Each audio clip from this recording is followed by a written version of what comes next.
Raza Guzerat. Características. Hay registros que indican que la raza Guzerat fue la primera raza cebú en ser domesticada por el hombre. Esta raza, al igual que otras razas que son originarias de la India, poseen buena adaptación a climas tropicales. Esta raza es doble propósito por excelencia, ya que tiene buenos desempeños en producción de leche y de carne. La leche que produce tiene alto contenido de grasa. Otra característica de la leche de las vacas guceras es que tiene bajo conteo de células somáticas. Esta raza es muy fértil y longeva.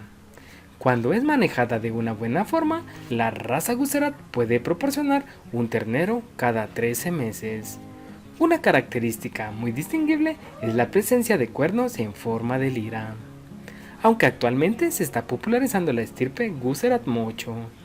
La raza Guzerat, debido a su rusticidad, repercute en el ganadero en mejor costo de producción, por lo tanto mayor rentabilidad. Esta raza convierte pasto de mala calidad en carne. La raza Guzerat confiere buenas características en sus cruces. Una raza que se está popularizando para la producción de leche en los trópicos es la raza Guzolando, que es el resultado del cruce de ejemplares de la raza Guzerat por Holstein.